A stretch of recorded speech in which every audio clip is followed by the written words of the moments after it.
Bismillahirrahmanirrahim. Assalamualaikum warahmatullahi wabarakatuh.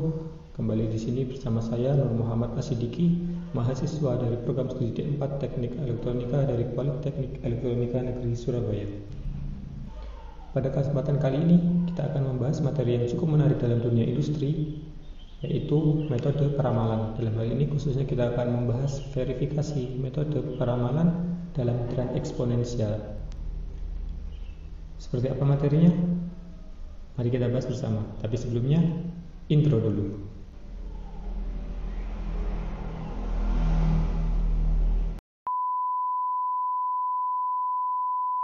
Seperti yang telah saya sampaikan sebelumnya, pada kesempatan ini kita akan membahas mengenai verifikasi metode peramalan tren eksponensial. Sebelum kita membahas lebih lanjut mengenai verifikasi metode peramalan tren eksponensial, langkah baiknya kita sedikit flashback ke belakang untuk melihat materi-materi awal, yaitu apa itu metode peramalan. Hal ini perlu kita bahas untuk memastikan bahwa Anda tidak salah mengeklik video. Jadi, apa itu metode peramalan? Jika metode peramalan yang Anda maksud seperti ini, maka tentu Anda salah channel. Jika Anda mencari metode peramalan yang seperti gambar ini, Anda dapat melihatnya dengan mengklik tombol yang ada di pojok kiri atas video ini. Ya, jadi apa itu metode peramalan? Metode peramalan merupakan suatu teknik untuk memperkirakan suatu nilai pada masa yang akan datang dengan memperhatikan data yang masa lalu maupun pada saat ini, seperti yang terdapat pada grafik pada slide sebelumnya. Terdapat banyak metode peramalan yang dapat dilakukan untuk memperoleh suatu data pada masa yang akan mendatang, seperti single moving average dan lain sebagainya. Pemilihan metode ini dipengaruhi oleh pola data yang ada pada masa lalu. Ada beberapa tipe pola data, seperti pola data horizontal, pola data musiman, pola data siklis, dan pola data tren. Masing-masing pola data memiliki karakteristiknya masing-masing. Pada kesempatan kali ini kita hanya berfokus pada pola data tren. Apa itu pola data tren? Pola data tren didefinisikan yaitu jika dalam suatu deret terdapat gerakan naik maupun turun dalam jangka panjang, maka deret tersebut dikatakan deret yang mengandung unsur tren. Pola data tren ini sendiri dibagi menjadi 3, yaitu tren linier, tren kuadratik, dan tren eksponensial yang menjadi pembahasan kita kali ini. Tren eksponensial merupakan kecenderungan perubahan data yang semakin lama semakin bertambah secara eksponensial.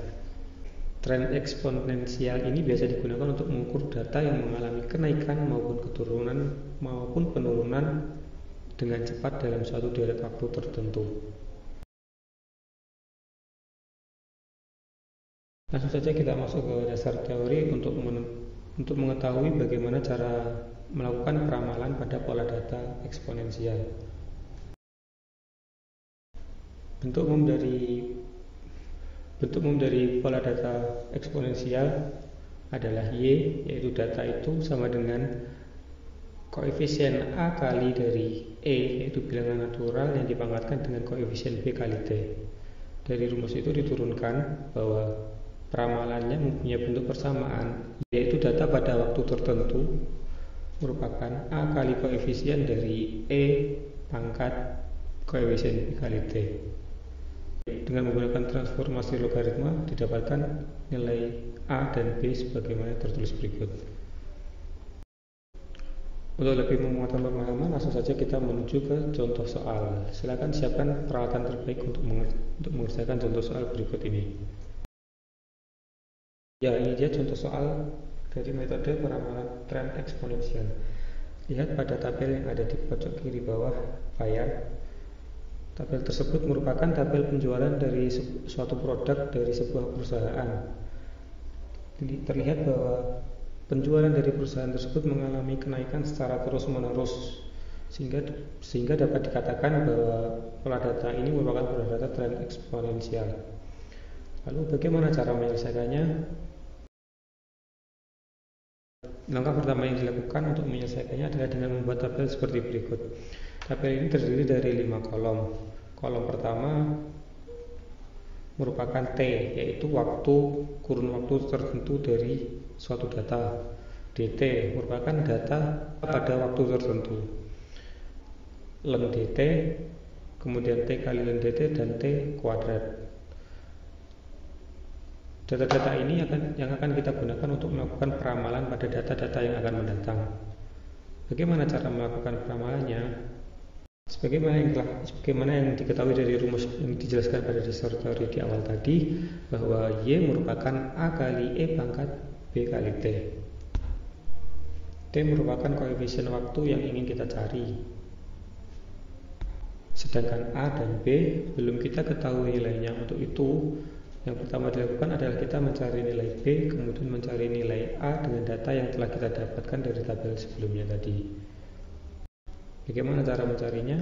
Seperti yang terlihat, B merupakan N kali dari sigma T len YT min sigma T kali sigma len YT, di mana YT di sini merupakan data yang telah tersedia pada seluruh kurun waktu, dimulai dari T1, T2, dan seterusnya. Dan N merupakan banyaknya data. Pada kasus ini terdapat 12 data. Oh iya, untuk mempermudah perhitungan ini dapat kita lakukan dengan menggunakan aplikasi manipulasi data seperti Excel atau yang sejenisnya, agar tidak terlalu banyak melakukan perhitungan secara manual. Setelah dilakukan perhitungan, di mana B merupakan N kali dari jumlah T kali len YT dikurangi jumlah dari T dikali jumlah len YT dibagi N dikali jumlah T kuadrat dikurangi jumlah T dikuadratkan. Dan A dapat dicari dengan menggunakan formula bahwa len A merupakan sigma len Y dikurangi B kali sigma T per N. Dari persamaan ini, setelah kita mendapatkan B, kita akan mendapatkan nilai A. Dari hasil perhitungan menggunakan Excel didapatkan bahwa A sama dengan 586,6158 dan B 0,05306. Kita telah mendapatkan A dan B. Setelah kita mendapatkan nilai A dan B, kita dapat melakukan peramalan dari data yang telah kita ketahui untuk membandingkan. Untuk apa kita meramalkan data yang telah kita ketahui nilainya atau yang telah terjadi di masa lalu? Nilai ini nanti akan kita gunakan sebagai verifikasi apakah data yang kita gunakan ini valid atau tidak. Kita dapat memasukkan nilai T dari 1, 2, 3, 4, dan seterusnya, sehingga kita dapatkan nilai DT aksen, yaitu data ramalan pada T tertentu. Kita dapatkan seperti pada kolom paling kanan dari tabel ini. Sedangkan untuk mencari ramalkan data-data yang akan datang, kita dapat memasukkannya dengan mengganti T menjadi periode waktu yang kita inginkan. Pada contoh ini, saya mencari nilai ramalan dari data pada waktu ke-13, 14, dan seterusnya sampai ke data ke-21. Ya, kita telah menyelesaikan metode ramalan pada pola data tren eksponensial. Kita telah berhasil. Tapi bukan itu tujuan kita. Materi utama kali ini adalah untuk memverifikasi apakah data yang kita ambil itu benar atau tidak. Bagaimana cara melakukan verifikasi apakah peramalan yang kita lakukan itu benar atau tidak? Di sini kita akan belajar. Untuk menentukan apakah data kita itu valid dalam tanda kutip, kita dapat mengetahui dengan mencari moving range terlebih dahulu. Moving range atau MR, atau kita akan menyebutnya MR, didefinisikan sebagai nilai mutlak dari data ramalan pada waktu tertentu dikurangi data asli pada waktu tertentu dikurangi data ramalan dari periode waktu sebelumnya dikurangi data periode waktu sebelumnya. Setelah kita mendapatkan nilai MR dari data yang telah tersedia, misalnya pada contoh soal tadi merupakan dari data 1 sampai dengan data 12, setelah kita mendapatkannya, maka kita mencari nilai rata-rata dari MR. Nilai rata-rata dari MR merupakan jumlah semua MR dari data awal dibagi N-1. Kenapa N-1? Karena memang kita hanya akan mendapatkan jumlah MR dengan jumlah data min1, karena pada DT untuk T sama dengan 1 kita tidak bisa mendapatkan MR-nya. Setelah kita mendapatkan MR rata-rata, nilai MR rata-rata ini kita gunakan untuk menentukan UCL dan LCL serta CL dari data ramalan yang akan kita buat. UCL adalah batas atas, sedangkan LCL adalah batas bawah, dan CL adalah data tengah dari range ramalan kita. Apakah ramalan kita dikatakan valid ataupun tidak. Ya, seperti ini terlihat garis tengah merupakan CL dan garis paling atas merupakan UCL dan garis bawah merupakan LCL. Pada masing-masing bagian, yaitu antara CL dan UCL maupun CL dan LCL, kita membaginya menjadi 3 bagian sama rata. 3 bagian ini yang nantinya akan kita sebut sebagai daerah A, daerah B, dan daerah C. Daerah C merupakan daerah dari titik pusat CL menuju keluar, sedangkan daerah B merupakan sepertiga bagian dari CL menuju keluar, sedangkan daerah A merupakan 2/3 bagian menuju keluar. Daerah-daerah ini nanti yang akan kita gunakan untuk memverifikasi apakah data yang kita ramalkan ini valid ataupun tidak.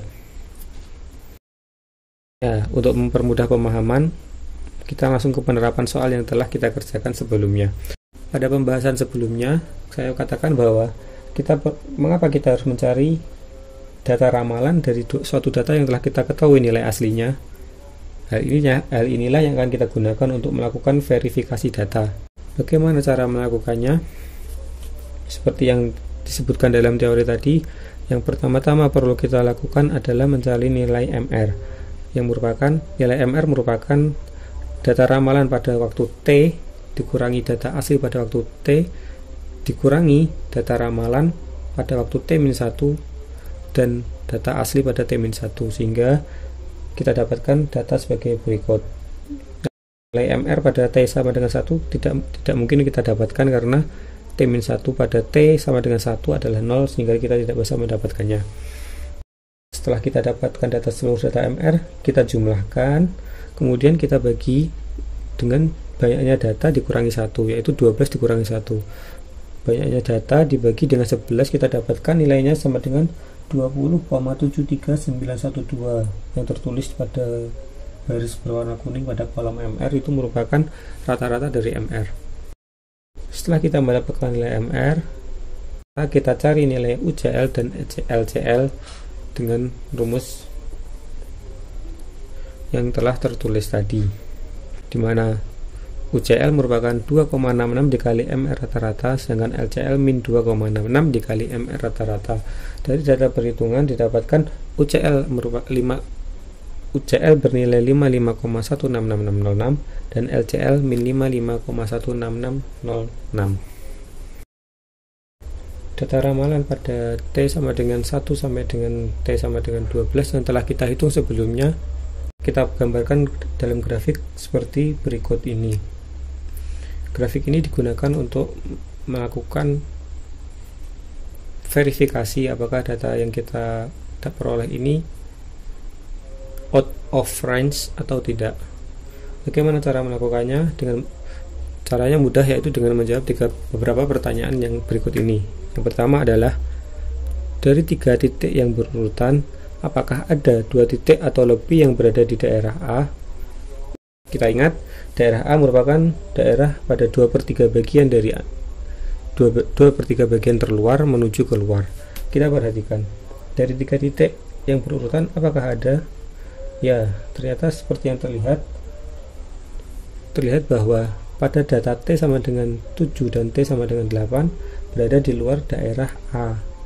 Sehingga jika kita mengambil data data berurutan yaitu 678 ataupun 789, maka kita dapatkan dua data yang berada di luar daerah A atau yang berada di daerah A. Dari sini sebenarnya sudah kita ketahui bahwa data ini dapat dikatakan out of range. Pertanyaan selanjutnya, apakah dari 5 titik yang berurutan ada 2 titik atau lebih yang berada di daerah B? Coba kita perhatikan. Daerah B merupakan daerah sepertiga bagian dari CL menuju keluar, yaitu dari 18,36 atau lebih, atau min 18,36 ke bawah. Dari data terlihat bahwa cukup banyak data yang berada pada daerah B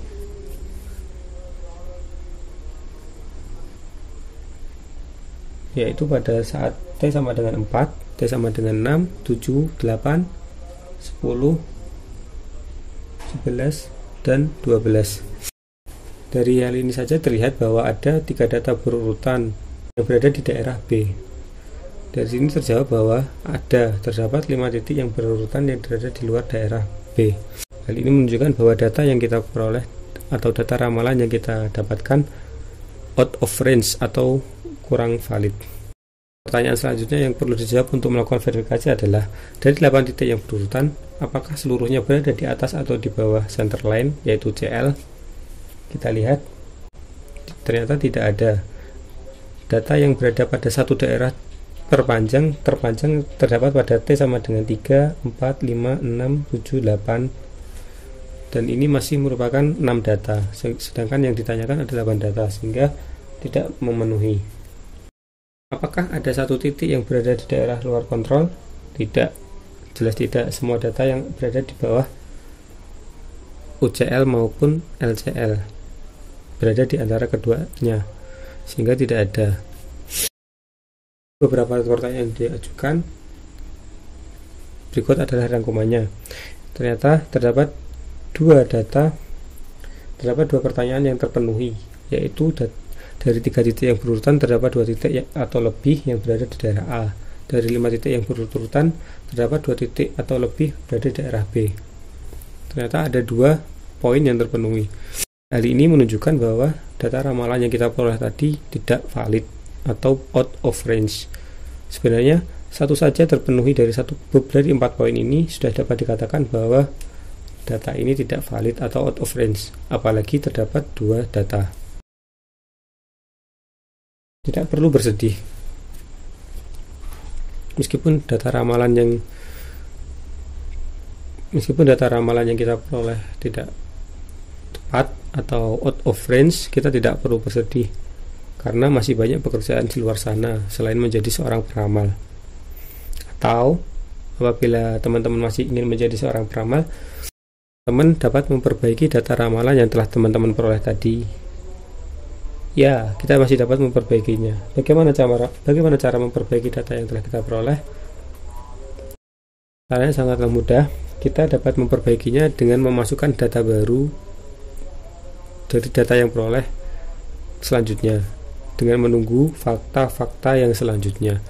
Dari situ data ramalan kita akan menjadi lebih baik sehingga berada pada daerah tertentu dan teman-teman bisa menjadi seorang peramal. Ya, selesai. Sekian pembahasan kita mengenai verifikasi metode eksponensial. Semoga teman-teman dapat mengerti. Apabila ada salah kata, mohon maaf. Terima kasih. Sampai jumpa lagi. Assalamualaikum warahmatullahi wabarakatuh.